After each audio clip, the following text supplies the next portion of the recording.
Okay, I'm back on the stage, and this Colonel is showing up a few times today.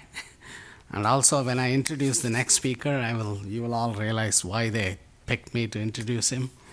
I'm going to say his name without fear. So it's my pleasure to introduce Baskar Ganapathysubramanian. I'm going to say it again because I'm so proud. Baskar Ganapathysubramanian. Cool. So he's an endowed chair from, let me see if I can read, Joseph C. and Elizabeth Anderlich Professor and Engineering Professor, and in Mechanical Engineering, and is the PI and Director of the AI Institute of Resilient Agriculture. And he's got a long resume. But one thing I'm very proud of is he went to a school called IIT, Indian Institute of Technology, Madras, right? It's a really hard-knock school. I went to one of those. Sorry.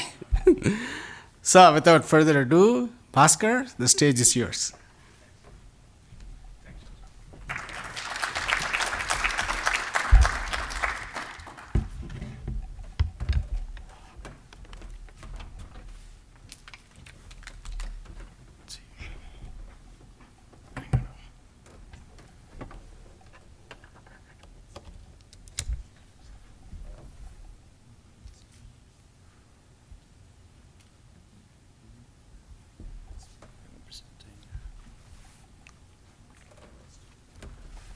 So thank you for that introduction, and you stole my thunder. I usually introduce myself as I have the privilege of having the longest last name in Iowa State University, and when I teach I teach an applied math course for engineers. I give pop quizzes. The first pop quiz is usually, what is your instructor's last name? And so for the longest time, it was equal number of students got the Taylor series expansion and my last name wrong, but now, by the end of the semester, the Taylor series is up there, whereas my name is still difficult to write out. You haven't seen my last name.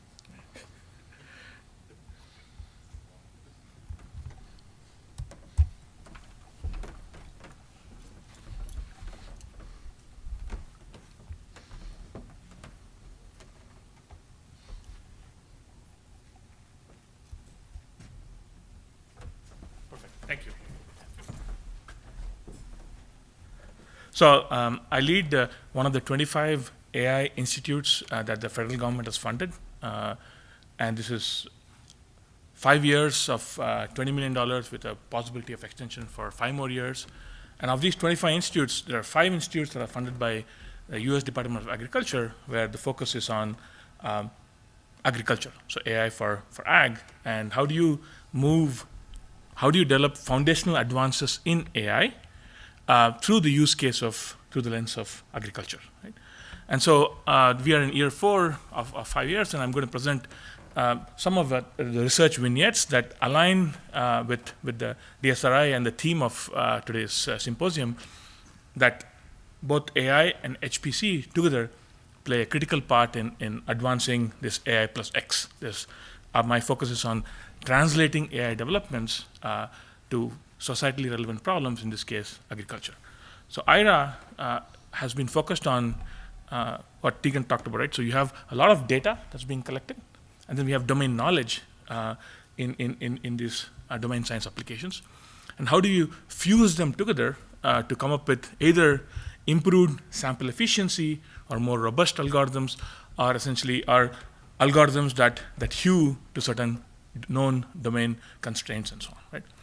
And to do this, we explore some foundational questions of how we think of essentially building digital twins. Right? Digital twins essentially are continuous models that assimilate data, and agriculture is a ripe problem for that. And there's a lot of domain knowledge as well as persistent sensors that are sensing things continuously at various scales. And so our goal is to provide tools, products, and value in general to agriculture but over the past year or so, focused on U.S. agriculture.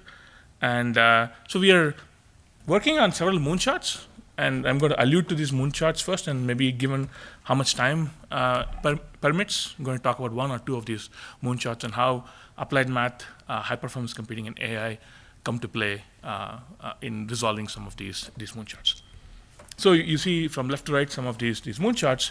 The first one, again, this is when we were thinking about foundational advances, we identified some of the pain points of our stakeholders here, the breeders and the plant breeders and the plant growers. And one of the first things that they said was, can you help us identify insects, pests, weeds, and diseases without having to wait for extension specialists and domain experts to actually go out?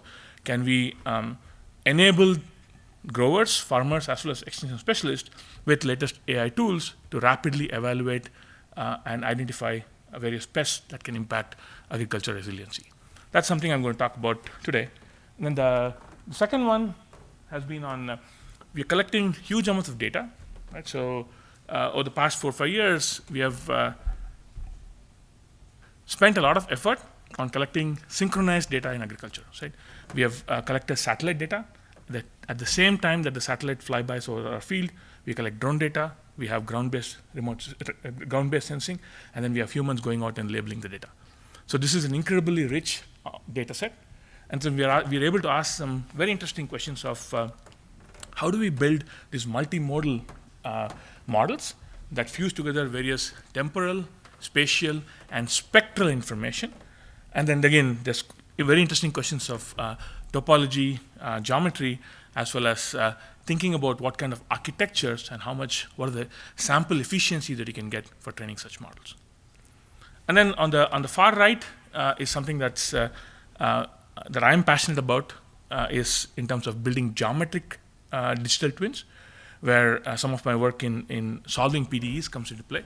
I love solving PDEs for a living, and fortunately, even with all the advances in AI, I think I'll still have my job, right? So, and I'm going to talk about why it's at least in the context of agriculture, this is still a challenging problem, and what opportunities we have from an applied math perspective to contribute to this. So the first moonshot here essentially is, can I create an accurate tool for classification, right? So, and this classification is not, is it an insect or not an insect? Which of these 5,000 insect species it is? This is what is called fine-grained classification. It's not, is it a cat or a dog? It is of these 5,000 insect species, which is that species that I want, right? So it's not a few classes, it's a lot of classes. And then same thing with weeds and same thing with diseases. And why is this important? Because with climate change, climate variability, there's been expansion. There's something called overwintering, right? So insects that usually die out in the winter have the ability to overwinter and come back with a vengeance when it starts getting warmer. And then with trade, you have the possibility of invasive species moving to various countries. For instance, if you're in the northeastern part of the United States, there's something called the spotted lanternfly, SLF. And if it were, God forbid, to reach California, it would destroy the wine industry, because they essentially eat the sap. Their food is the sap of the wines. And so you have a see it, stomp it rule in Pennsylvania, in New York. So if you see that insect, you got to stomp it, right? So, and then you see the walkways littered with people stomping these SLFs, right? And so this is essentially the top right figure there is an insect. The next one is a weed, and then disease. And this is the hierarchy of complexity, if you will, in some hand-wavy sense of trying to design an algorithm. Right? Insects are easier to identify. Weeds are more difficult because they're green on green. If you have a weed in a field, how do you distinguish something that's green in a green field? And then disease, it's like subtle cues, visual cues of on the leaf that you have to identify to classify what the insect is. Right? And so this is a tough problem, like I alluded to, for various reasons, right? So number of classes, this is a fine-grained classification problem. If you see on the top left, there's variations within a species, right? So that's a bean leaf beetle. It can be red color, it can be yellow, it can be gray. And so color cannot be used as a primary differentiator. Next row there, different insects can exhibit identical features, right? So, and this is essentially also camouflaging behavior, where some species behave like more predatory species to prevent themselves from getting eaten, and so on. So, one of our hypotheses was that people have been collecting a lot of data, right? So, if you go out for a hike, you take a picture of an insect, you can post it somewhere, right? So, this is what is called the iNaturalist dataset, where people there's a group of people who have been collecting and curating these large datasets. And so the idea was, could we use, but this data set is noisy, right? So there's no labels to it. And so and sometimes the labels are incorrect because they are essentially not super curated, right? So the question was, could we train a vision model, pre-train it on a very large unlabeled data set, and could this serve as a foundation for us to fine-tune in a very sample-efficient way for a finite number of classes that we really care about. Right? So essentially, the way I think about this is I have a 4-year-old, and when he was 2, he seemed to like vehicles, cars. So I didn't define that this is an internal combustion engine to him, and he wouldn't have understood that. I showed him pictures of cars without giving any labels, and he built an internal model of what a car looked like. Right? So that it had wheels, it had this structure, and so on. And then with a finite number of examples, I said, this is a car, this is a truck, this is an engine, and he was quickly able to identify and classify with in a very sample efficient way. And that's the basic idea. Again, this is nothing new, right? So this is something that people have been thinking about, people have done successfully, and we thought we could do this for the agricultural context. And so the first thing is, in any of these AI endeavors, is collecting this data set. So we are fortunate that we have this institute grant that allows us to spend a significant amount of effort in actually collecting and curating this very large data set. And so we spent a couple of years collecting about 130 million images, and this is 1K by 1K. This is a fair amount, 60 TB of data. And so this allowed us to start training these large-scale foundation models with close to 1 billion, tens of billions of tokens that we could actually start training these championship scale models, the vision transformers, and so on. And so how does this work? So essentially, I have this picture here. Essentially, the picture on the top is what is self-supervised learning, right? So you say, here's an image, you don't have a label to it, and you force the algorithm, the neural network, the convolutional neural network or a vision transformer to learn features about that without giving labels, right? What are the shape of the object? What are the color of the object? What is the combination of shape and color? And through some various notions of loss functions. And once it's learned this embedding space, this latent space of representations, you can then fine-tune with a finite small number of samples, right? And so the first thing that when we went to our colleagues and said, label images for us, right? They said, how many images should I label?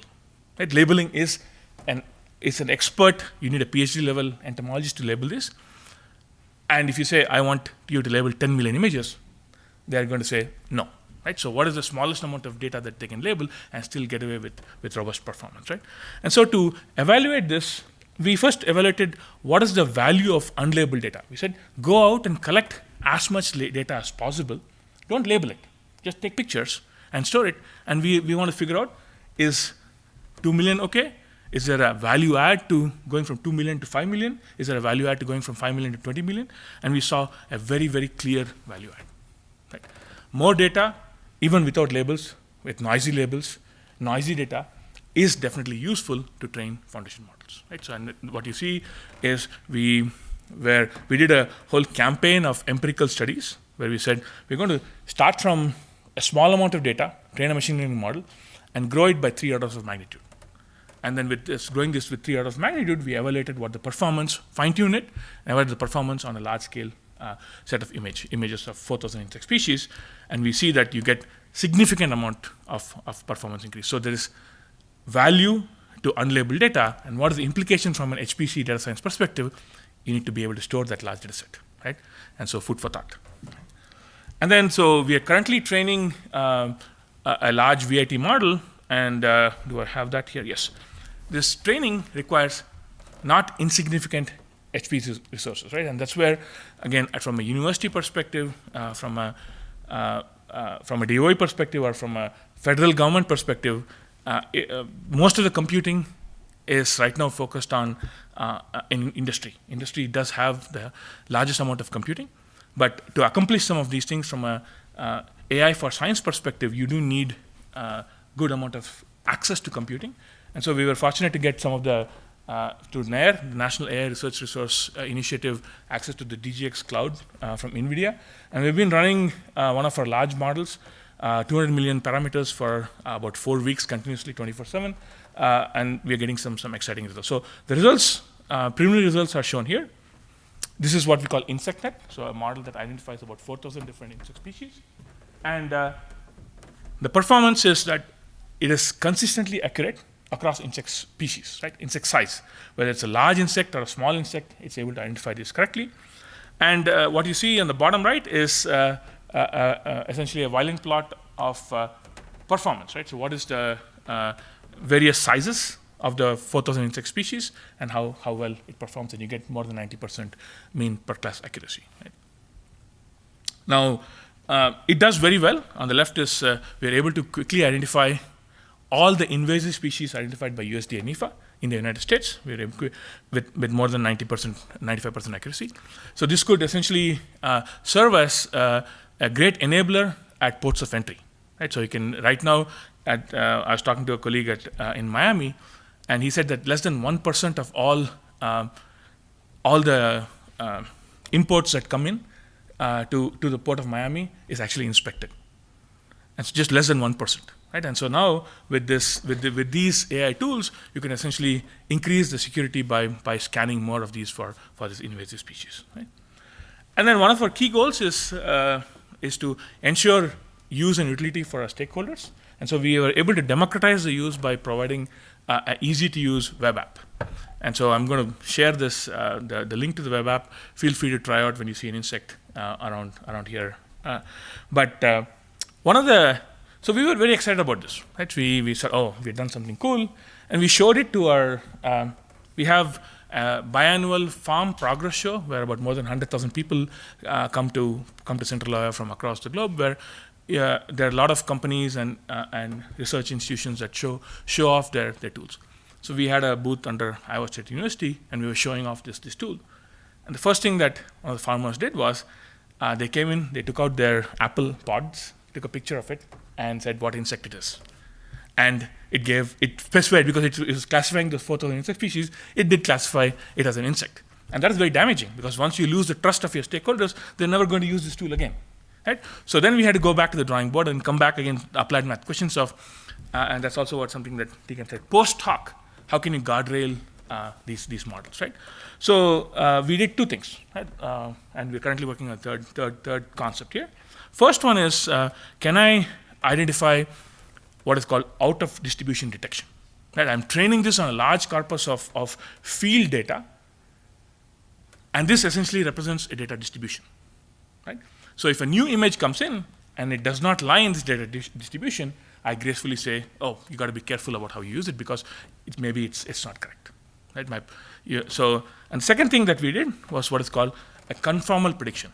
If I'm not super certain about the probability of my prediction, I expand the number of classes that this data, this input image could belong to, until I move my prediction accuracy to some user-defined threshold. So in this case, if I say this is not essentially one insect, it could be insect A or B or C, and that increases my. And currently, what we're doing is the third thing is what is called ensembling. Instead of training one model, I train 7 models, and then this is like the mixture of experts kind of thing, right? So I make sure that if all the 7 models predict the same thing, then I'm very, very confident that it's doing the right thing for the right reason. Right? So these are things that we were able to put together from a very practical end-use perspective, right? But this does require foundational advances in how we think about, from an applied math perspective, how do we come up with guardrails that go with production-grade systems. The next thing was our farmer, one of our I1 farmers came and said, great that you have 4,000 insects, But I don't care about all those 4,000 insects. I care about the 55 insects that occur in Iowa.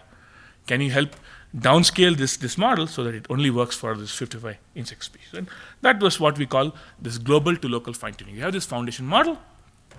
You can then fine-tune with very high sample efficiency. So what we figured out was for every insect class, you need K shot. So K is about 50.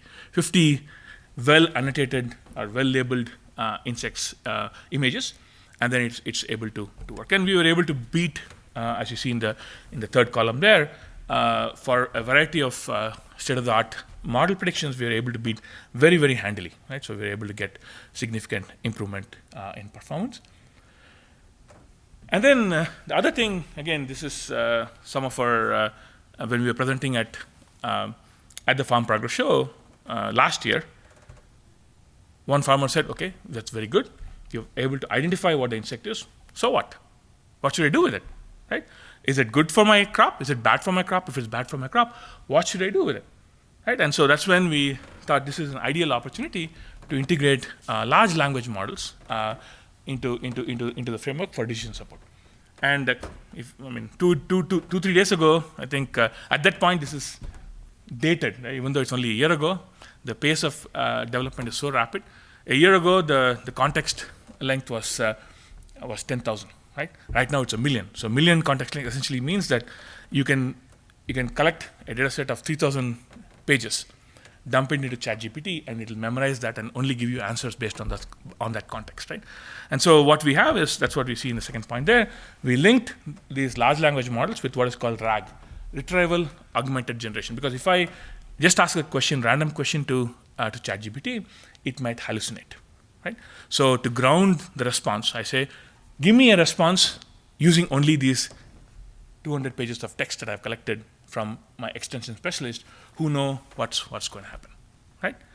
And so this is exactly the framework that we've created, in that we give an image, it'll tell you what the prediction is, and then you can actually converse with that agent, and it's going to give you grounded responses.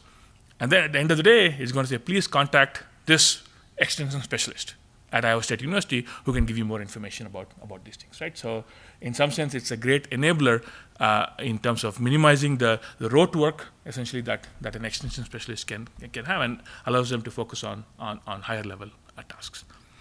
But for decision support, this is not only do I need to classify, I also need to count, right? So because there's something called the economic threshold, in that if I see an insect, I don't spray. I got to see 10 insects or 20 insects per square meter before I start spraying. And so we have, again, developed novel approaches to use this self-supervised learning strategy to count very well. And this is, again, not possible without high-performance computing resources, right? This is a critical need.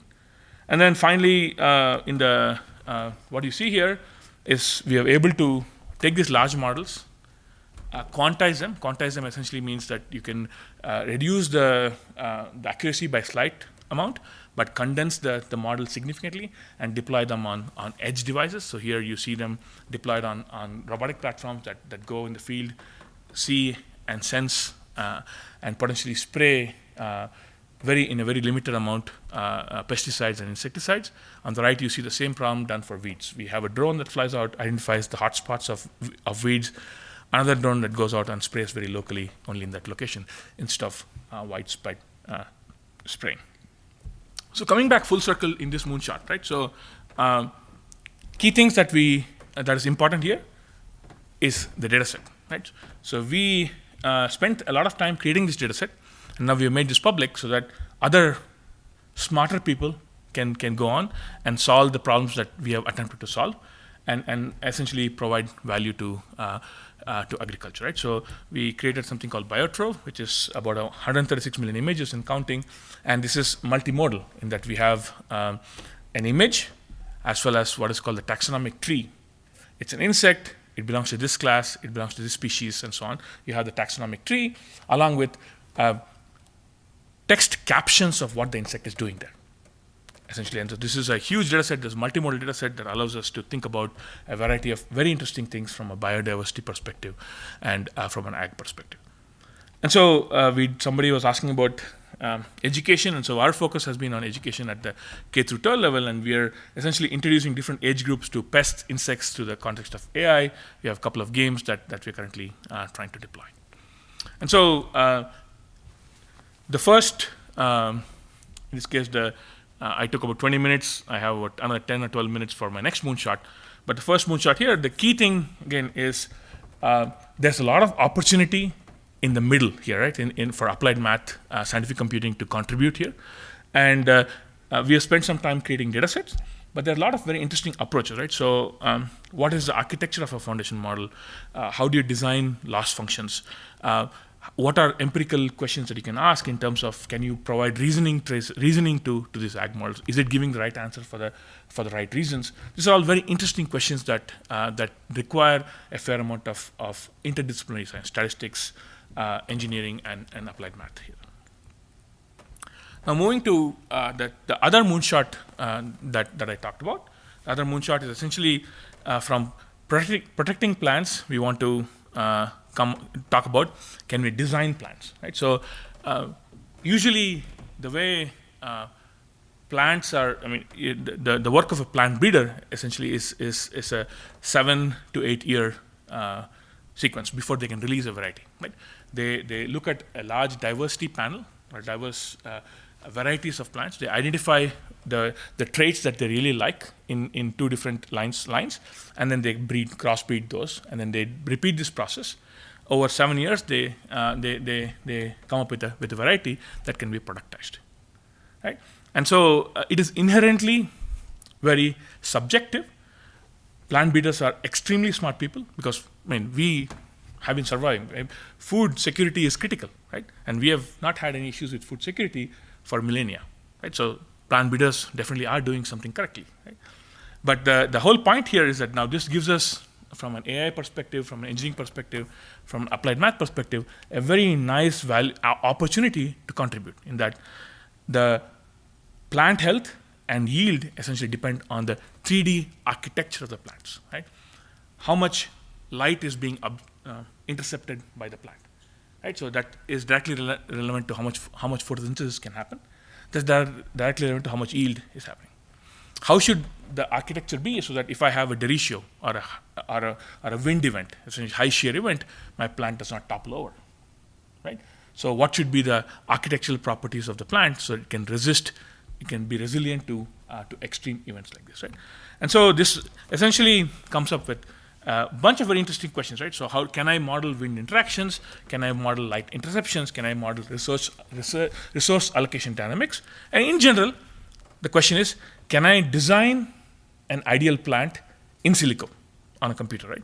And so our hypothesis is that AI-enabled 3D simulations of plants can essentially guide these breeding efforts by identifying what we call these idiotypes.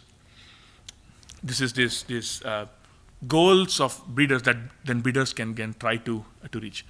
And this is particularly valuable now because if I come up with an idiotype with gene editing technology, perhaps if I say, oh, this leaf has to be more erect on the top and has to be less erect on the bottom. Perhaps there is gene editing targets that our biology and synthetic biology colleagues can get, and that's the point about this being truly interdisciplinary. Right?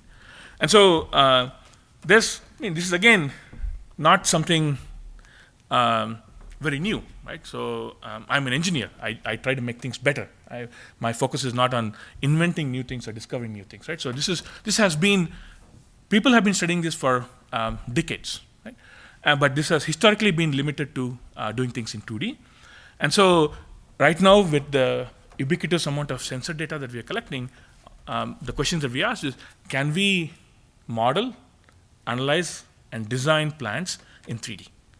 And so to do that, my group has identified 3 challenges and 3 opportunities, if you will, for applied math, scientific computing, and AI. And those 3 are I allude to those here. How do you reconstruct this complex structure very quickly?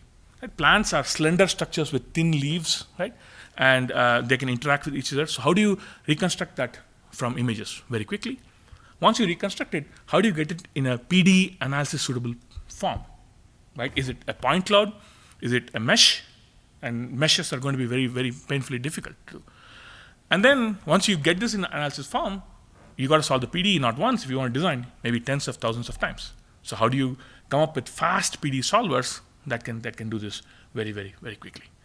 And so in the remaining 5 or 6 minutes, I'm going to quickly talk about, we spent a lot of time figuring out, my group, what are the currently available techniques for 3D representation and 3D reconstruction of complex objects.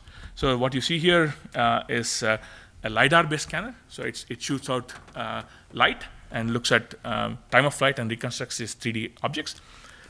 This is more expensive than a graduate student, right? So this is about $70,000 to purchase. So this is not, our intent was to do frugal science, and this is not frugal science. And so in the last 2 years, there's been amazing advances in AI, right? And so this is on the top. You take a simple phone, take one of, and if you can take out your phones, walk around an object, take a movie, and you can use what is called neural view synthesis, right? So this is essentially reconstruct. So you train a neural network. So here's an example. Here's my student walking around a fake maze plant, a plastic maze plant in the lab. And from that, essentially, you can reconstruct the 3D representation just from images. So what the basic idea of view synthesis is that you take images of an object from multiple views and train a neural network to say how that image, how that view, how it will look, the object will look like from an unseen view. And if you are able to do that well, that means it has understood what the shape of the object is, and you can interrogate it to get the shape in whatever form you want, in whatever representation you want. Make sense, right? And so, so if you see on the top right, we are able to get incredibly complex shapes purely from multiple images, multiple views of an object, and get it in a 3D analysis suitable form, right?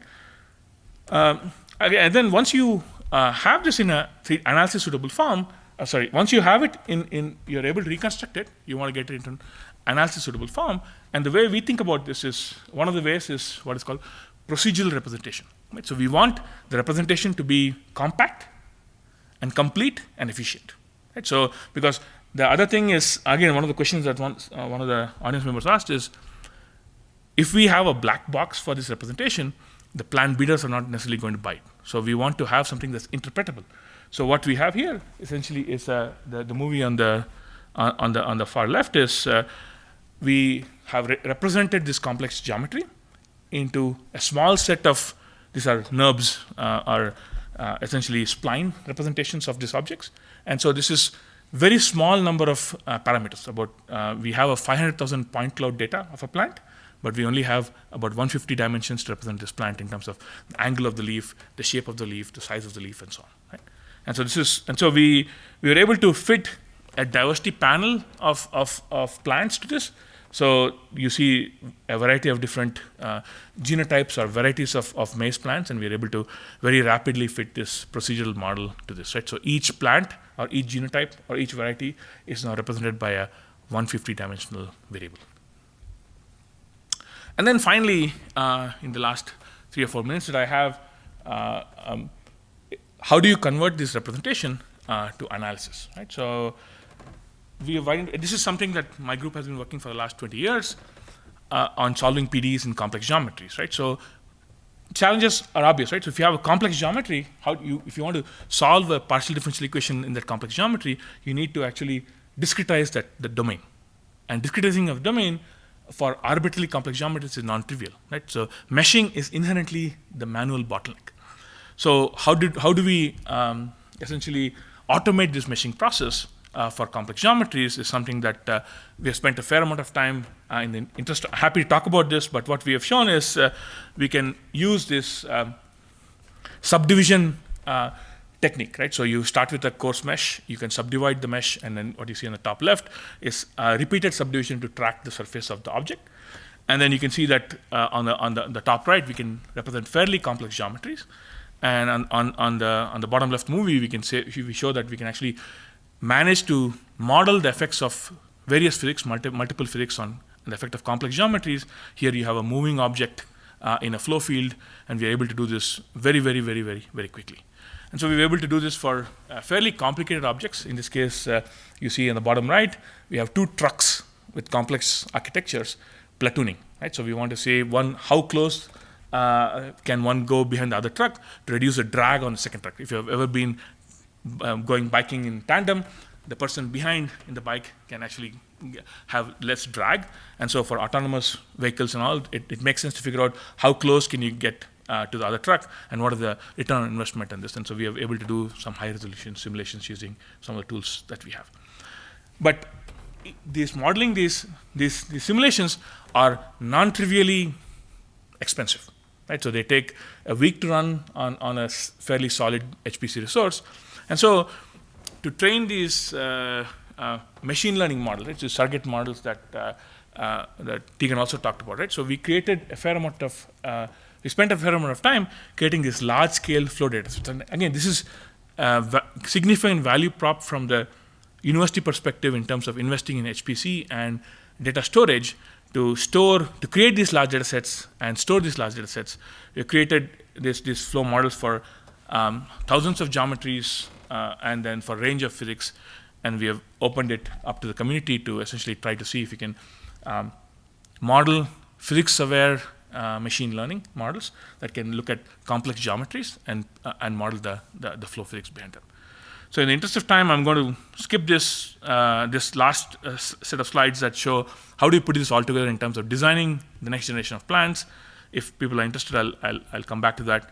But the other point is these 3D models serve as an amazing educational enabler. Right? So you have these 3D models of these complex geometries. Here you see you can put this in an AR/VR framework. You can teach students, and this is something that our agricultural colleagues are finding super useful because in Iowa, as I assume here in Colorado, this is a one-season farming thing. You grow for one season, but then if you want to train the next generation of breeders, agronomists, what do you do in the remaining time, right? So this way, you can actually have a VR headset that you can show what the growth stages of the plant are and so on. So we are pretty excited to work with our agronomy colleagues on this. So in conclusion, right? So I think AI-enabled technologies can really transform agriculture. There's a huge amount of it's a very fertile, no pun intended, area for non-agronomists to contribute to, right? So mathematics, statistics, engineering, data science. There's a lot of opportunities for us to contribute and transform agriculture, and this means collecting data sets, curating data sets, asking interesting questions, and building the community. And I think HPC, institutional support for HPC and data storage and data science is critical for that. So thank you for the opportunity to speak. Happy to take any questions.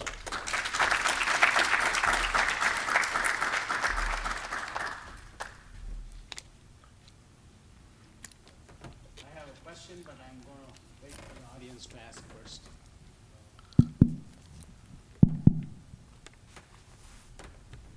Yes.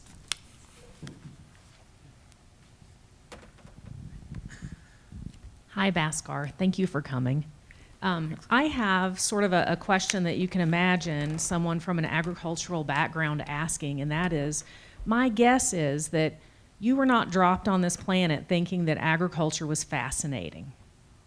And so how is it that somebody that has the kind of expertise and background that you have, how did you get sucked into caring about agricultural problems? And the reason I ask is because agriculture is so important for everybody's daily life, but it's not always the case that we get the people that have your kinds of skills interested in agriculture.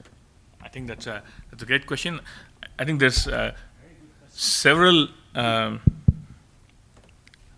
The high-level question response to that is I think of this as three things, right? First is location matters, right? So Iowa, Colorado are all agricultural states, so this gives us an opportunity to really entice a broad interdisciplinary group of people to work on things that matter to the state, and so there's been enough incentives at Iowa State that encourage, like the Plant Science Institute and funding from the VPR's office to the PD that you're aware of, that has encouraged groups to work at this intersection. That's one. Second is, I think from a purely my research group perspective, I'm always looking for niche problems, right?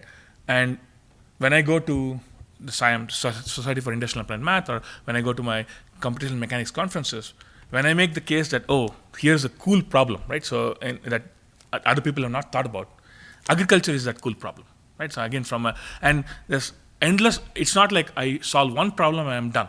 I can think of 10, 12, 15 PhDs that have come out from my group to solve some of this. So the second half of the work that I showed is effectively 3 PhDs worth of work, right, in terms of designing this complex geometry solvers and mechanisms and so on.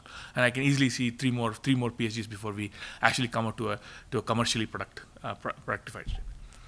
And then the third is just this notion of having the culture of interdisciplinary work. I think I was fortunate that Iowa State has that culture in that it celebrates and encourages us to think about problems just beyond whatever is in the disciplinary silos. And I think that is something that I'm very proud of that Iowa State has been able to accomplish. Right? So, yeah. Thanks. Other questions? I have a question. I'll wait till somebody else. Yes. Are the data sets available? Yes, all our data sets are available. So yeah. So happy to share them. That was going to be part C of my question too. You have a question? Okay. So your corn plant looked very two-dimensional. One of your images. Oh, great question. And So yeah. have you learned things about the geometry of corn that are okay? Yeah, so that's a very interesting question. So when plant breeders have figured this out, right, and this is called the phyllotaxy, right? Essentially, the phyllotaxy is how the leaves are arranged. And so if you plant a corn plant in isolation, it's going to it's going to grow the leaves so that the leaves are maximally separate from each other, right? So that there's no shading of one leaf from the other leaf. But no corn plant in production grows on its own in isolation. So it is growing, you're planting 40,000 plants approximately per acre. And so what you're doing is you're planting them in rows, and then and then each row is separated from the next row by a certain amount. So what the plant breeders have optimized is to minimize shading from one plant to the next plant. So all the plants are like this, essentially. So they are essentially two-dimensional. So their phyllotaxy allows self-shading, but prevents shading of one plant to the next plant. But what we have shown through our optimization, and when we got these initial results, we showed it to a couple of our commercial plant breeders, and they're like, oh, we spent 30 years figuring this out, and this is they say 33D11 from Pioneer. This is exactly that architecture of the plant of the variety that we released. But then we got this in 2 weeks of simulations, right? And so, but then they were very excited about some of the results that we got in terms of since there's a bunch of math folks here, I'm happy to share this, right? There's a tiling behavior that you see, right? So our optima essentially improves upon the behavior of standard, what is commercially available, by not only preventing inter-shading, but also preventing intra-shading by slightly moving the leaves to create a tiling behavior that seems very interesting. So, yeah, thank you for that question. So it sounds like nature's solved these problems in some ways. It's very smart. yes, nature with a lot of help from plant breeders. Yeah, Because breeders solve the breeders selected the traits, right? So yeah. That's not Michael, the mathematician, asking the question. He's a master gardener. he has. I found the corn very I'm glad you asked that question because I was watching that and then I just assumed to myself, or maybe he hasn't figured out how to go to the third dimension yet. No, this is all because plant breeders are no longer interested if you do things in 2D, right? So they need it in the full glory. Right? So. Anyway, I have a serious question. Well, I'm sure other questions are serious too. I do a lot of digital twinning too. One of the things I get asked is, I think you might have answered that, a lot of the times they think, I'm just having fun modeling and doing complex things, doing digital twinning. And then they ask in the end, what have you solved after all the digital twinning? Yeah. And I do show solutions like you have shown, but they think those are like I make up things just to justify. It didn't hit it out of the ballpark. Yeah. So do you ever have to deal with something like this? Because just for context, I deal with atmospheric problems, bunch of radar sensors and all that stuff. And I build an elaborate digital twin. And then, but most of my solutions are looking into cost models. How if you rearrange where you can save money, maybe that's where I went wrong. And you want to elaborate a little bit more on that in terms of real place where digital twin has saved the day? Yeah, I think from the way we, at least my research group does three things. One is agriculture, the other is soft matter physics, similar to what Tegan was talking about from the material science perspective. There, our digital twins have been more difficult to sell, right? Because with self-driving labs and all those things, the need for full physics digital twins is lesser, and so I can get away with black boxes, right? So, whereas in this case, in agriculture, we spent a lot of time working with the end users to say, what are your pain points? And so it's been easier to sell this, make the case for this, saying, oh, breeders want to represent plants in 3D and figure out what an idiotype would be. That's easy to sell. Similarly, growers want to figure out where to spray, when to spray, where to plant. So management decisions. Then that means it makes the case for I either do a data-driven model or I do a fully crop model. But then if I do a crop model, it's a PDE solve. I initialize, and I hope that things match, right? Whereas the digital twin is saying, I'm sensing something, I'm assimilating it to my model, I'm making course corrections through whatever way, and so that provides more value in terms of they can ask what if scenarios and so on. So at least from agriculture perspective, it's very clear. We still struggle with our engineering problems in flow physics and soft matter. Yes. Thank you. Yeah. Other questions? We don't have other questions. Let's give the speaker a big hand. And then Thanks.